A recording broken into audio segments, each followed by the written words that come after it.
Savjet ovog tjedna ide oko toga kako zaposliti pravu osobu.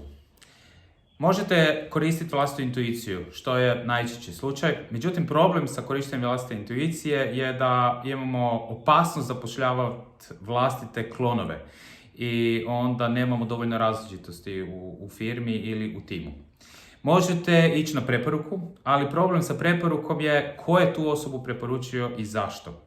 Možete ići na psihološko profiliranje, međutim, psihološko profiliranje ne bude na kraju dalo skroz jasnu sliku oko toga kako će se ta osoba zaista ponašati na radnom mjestu i šta ona skroz do kraja zna.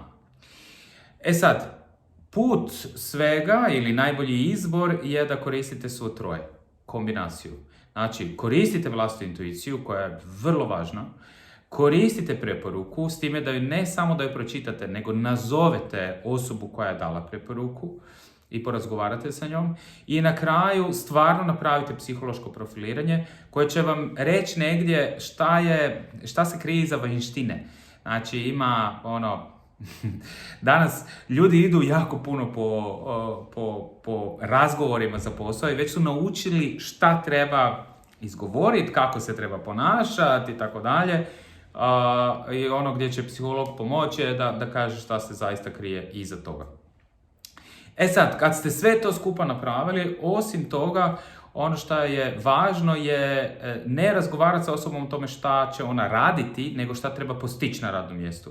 To bi značilo ako imate servisera, ne da ovo je popis zadataka servisera, nego koliko to mašina taj serviser treba isservisirati u toku tjedna i na koliko lokacija. Ili ako je prodavač, koliko prodavač toga treba prodati u toku tjedna. I onda ste riješili puno toga oko vještine i osobnosti i na kraju imate vrijednosti. Znači, moja procjena i procjena kroz psihološki profil koliko se ta osoba uklapa u moju organizacijsku kulturu. I ako da, to je to. Go. Zvuči zahtjevno, ali puno skuplje i zahtjevnije je fulat. Puno skuplje i zahtjevnije je ponovno prolaziti kroz cijeli proces zapošljavanja. Tako da, boom your company i uživajte u biznisu.